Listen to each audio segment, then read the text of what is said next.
All right. Meanwhile, the latest provocation by Pakistan along the line of control where Naik Mohandera Chenjung lost his life in a ceasefire violation by Pakistan in Jammu and Kashmir's Bimbar Gully.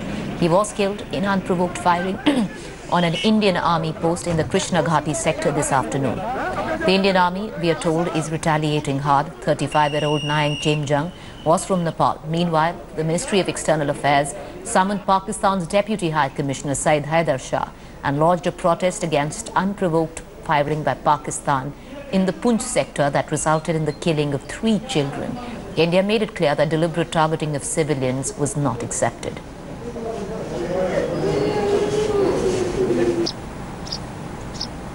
All right, let's get you the latest coming in on absconding liquor baron Vijay Mallya. Well, on Tuesday, he was arrested for about 30 minutes in London before being granted bail. Vijay Mallya appeared before the Westminster Magistrates Court after extradition request made by the government of India based on the money laundering charges against him. Where the judge asked Mallya in the court if he agrees to be extradited, he replied with a firm no. This is the second time he's being arrested this year. He was arrested in April and was granted bail on the charge sheet filed by CBI. His hearing has been set for the 4th December. The second arrest is on the basis of a charge sheet filed by the Enforcement Directorate. The 61-year-old has been living in London now for more than a year after defaulting on loans worth thousands of crores. Any allegations? Hello, Vijay. What's your reaction to today's hearing? You were there, you heard it all. I have nothing to add. Okay. This line the net is getting tighter and tighter on you. Do you think it's about time you should give yourself in to the authorities because eventually you might be taken back to India? That's for the judge to decide. Mr. Mallya, for the first time you were accused today in court of having diverted your funds, your allegedly embezzled funds, to fund the Force India team. Extraordinary, no? Is that indeed what happened? There are many allegations that are extraordinary, but you will hear it in court, no doubt, when the evidence is served. But did you send money to Force India? No more questions. Did you send money to Force India, Vijay? No more questions. You will hear it in court. All right, let's shift focus. Jailed Gurmeet Singh's adopted daughter Harpreet, who is currently in police custody, was grilled by the Haryana police. After 30 days of the manhunt, Harpreet was arrested near Zirakpur on Patiala Road. One woman who was accompanying Hani was also arrested. Hani and her accomplice were arrested at 3 p.m. by the Panchkula police. She will be produced in court tomorrow, where the Haryana police is expected to seek her remand.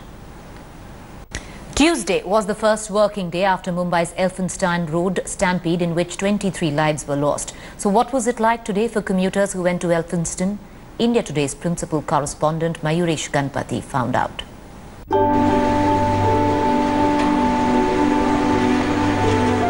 With a prayer on their lips, nearly 8 million movers of India's commercial capital today made an attempt to limp back to normalcy.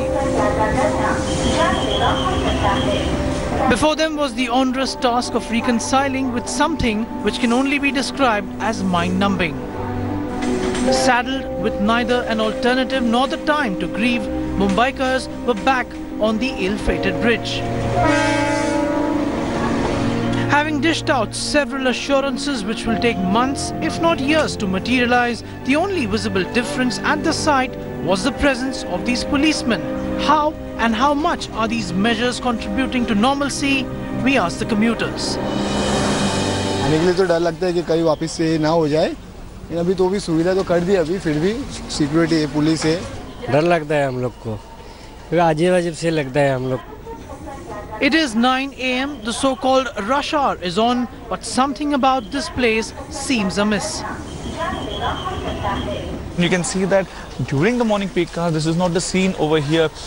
Still, this bridge, we can say it's empty. People are not using this bridge because somewhere in the mind they have that fear of a Friday where 22 people lost their life in stampede. In Mumbai, with camera person Rakesh Salaskar, Mayuresh Ganpati for India Today. Kerala actor Dilip released from jail. He has been given a bail after 86 days of his arrest. His bail was accepted after submitting 1 lakh rupees bond with 2 sureties. Dilip has also been asked to surrender his passport before the magistrate. Remember, the actor is accused of sexually assaulting a fellow actor. A superstar who has turned a villain for his actions off the screen. But when Dilip came out of Alua jail after 85 days, he received a hero's welcome. His die-hard fans refused to accept that Dilip was involved in a sexual assault case filed by a well-known actress. On Tuesday, hundreds of his supporters were waiting outside the jail. The actor's bail plea was finally accepted after his lawyer pleaded that investigations in the case were over and Dilip's detention was no longer required. Today afternoon, he has been granted bail by the Kerala High Court, and it's interesting to note that the bail has been granted by the same bench which has actually denied his bail plea on previous 3 occasions. The Justice Sunil Thomas, which considered his bail plea and which was supposed to make the verdict on his bail plea, entered the proceedings in just a single word that bail has been allowed. Dilip's bail plea had been rejected after the prosecution argued that he might tamper with evidence in the case. Interestingly, Dilip's release has come at a time when his movie Ramalila, a Malayalam political thriller, has hit theatres. The case against Dilip, based on the claims of the key accused in the molestation of the actress, is serious. It involves rape, criminal conspiracy and wrongful confinement, all of which, if proved, might see a long jail sentence. For the moment, the actor has won temporary freedom. Bureau Report, India Today. Well, with that, it's a wrap on this edition of news. Do stay tuned. News and updates continue on the other side.